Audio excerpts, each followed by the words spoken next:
Hello and welcome to See What We See with Lorne Martin.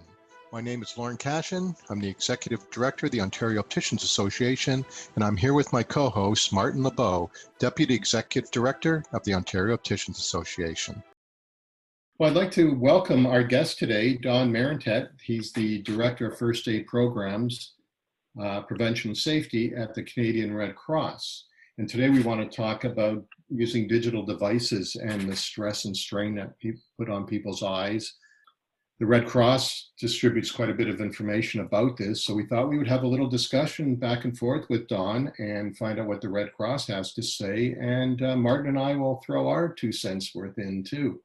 So Don, before we get started about the topic, why don't you tell us a little about yourself and what you do at the Red Cross? Yeah. Hey guys, nice to be here today. Like you mentioned, I'm the Director of First Aid Education Programs with the Canadian Red Cross. We have programs that engage all audiences from 4 or 5 years old right through to 100 years old and everything in between. Really interested in helping people create safe environments through education. So eye health is an important piece of what we do and part of the conversations that we have in our classrooms right across the country in both languages. We have about 850,000 that we trained last year across the country, and there's a considerable amount of people in Ontario that we work with. So yeah, I'm super excited to be here with you and to have a conversation around eye health. Hi Don, it's Martin.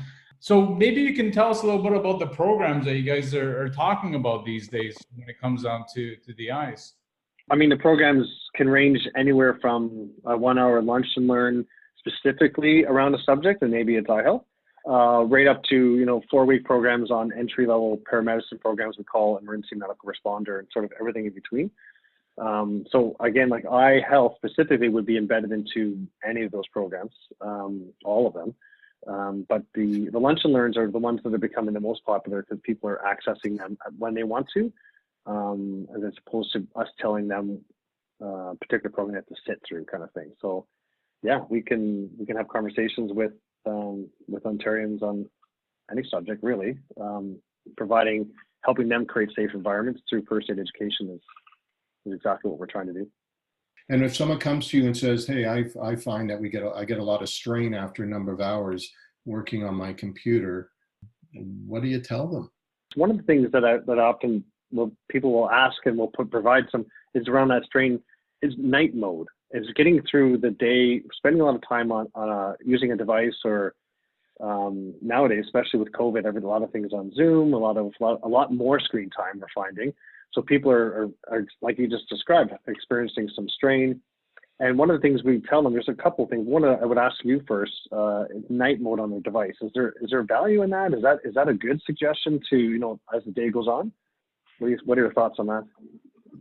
Well, night mode with a lot of these digital devices, it basically does 2 things.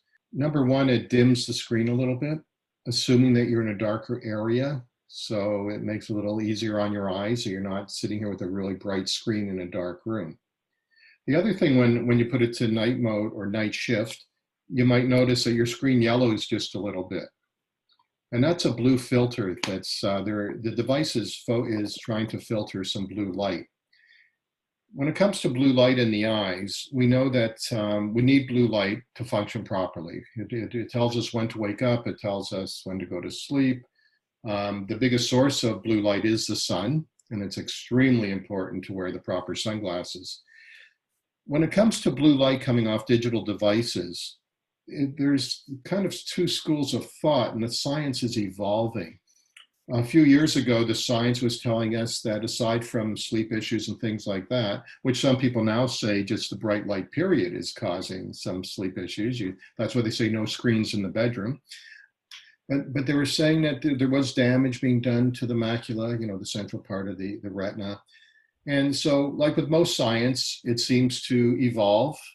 And we can see peer-reviewed papers 1 year that say there's damage. And then more recently, in the last couple of years, we're seeing more research being done on this. And there's papers out that say there is no damage when it comes to the digital devices because of the amount that's coming off. So what's a consumer to do? the best thing to do is to speak to your eye care professional, let them educate you the pros and cons. And some people, anecdotally, we hear who have been wearing blue filters seem to be more comfortable with their blue filters, and they don't seem to care what the science is saying anymore. So for whatever reason, they're feeling some comfort. So that's basically what a night shift does. It kind of dims things down for you. So can't hurt anything. It probably is a little more soothing on the eyes. Yeah. One of the other things you guys might be experiencing as well is the ergonomic position when we're at our workstation or we're on our device. And often what we tell people is sort of an arm's length away gives you that, a couple of feet away from the screen. And as far as the height goes, what's your recommendations for that? Is there one? That's the one thing we don't have. Bob look on Zoom calls, aren't you? Yeah, right? Some of us are wearing those bifocals, and especially if the computer is set lower, for people to be able to see it properly, that's why they need to move the position of their head up a little bit to be able to focus properly. So there's definitely different ways to go about that. There's specific lenses like tools that will help you focus easier because they are set up for your computer. But if you don't have that or the opportunity, then it's definitely either putting your chair higher or your screen a little bit lower on purpose. So that way your line of sight is going downhill and it makes it a lot easier for people to see. And it's not as hard on your back and your neck, because if you put your chin up all day long, at the end of the day, you're just tired. And it puts that much more strength on everything. And you feel the stress building up back there, right?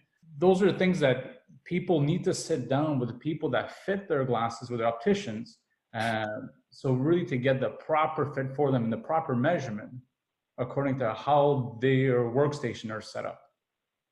I'd like to add on to some of the things Martin said, because I agree wholeheartedly with what he said. So when you do go to your optician, like Martin said, have that discussion, but go in with your measurements, your workstation. So measure from your eye to your screen. So you can tell us how many inches, because, we have those guys who like to sit right back in their chair like they're half asleep. And then you get the people who, their faces are in the, right on their screen. So it requires different lens powers to give you different focal distances. And like Martin said, if you're sitting too low, you're going to be searching for that intermediate power on your progressive multifocals and sit there with your chin up in the air, socially not doing well because you look like a snob, and also all that fatigue Martin talked about. So there is a lens. There's workstation lens, computer lens. There's many things. They're called different things. So the basic premise of these are with your normal progressives, when you look through the top, you're looking far away. When you look through the very bottom, it's for reading, let's say 18 inches away. And in the middle is your computer screen and things out, like you mentioned, arm's length and things like that. So this lens has no distance vision, basically. So the lens pretty much progresses from intermediate or arm's length, let's say, depending what you figured out, vision, and then progresses down to the bottom where you have your reading prescriptions. So you can look at your copy, look at your screen without lifting your chin. And hopefully at the end of the day, you don't have all that stress because you're set up properly. The message here is one pair of glasses does not do all jobs properly. In today's world, we work at so many distances and heights that it's important that we have the proper glasses. Someone else who doesn't have a real problem with reading, or they don't have to use a lot of copy, might just get a pair of single vision lenses set for that distance that you told your optician. I sit back 32 inches from my screen. I want a big wide field. So you could get a pair of single vision lenses that would give you that focal distance. So there are remedies, and that's where, again, we're opticians, where we would say see your optician, because they're the experts in figuring out these types of issues. Thank you for listening to part 1 of our conversation. There's a lot more content coming your way, so stay tuned for part 2. Thank you for listening to See What We See with Lorne Martin. Be sure to follow us across our social media pages so you never miss an update or an episode. You can find us on Twitter at OOA_frontline. On Facebook and LinkedIn, we are Ontario Opticians Association. Follow us on Instagram at Ontario Opticians Association. That's all one word. We look forward to seeing you again on See What We See with Lorne and Martin. Take care and stay safe.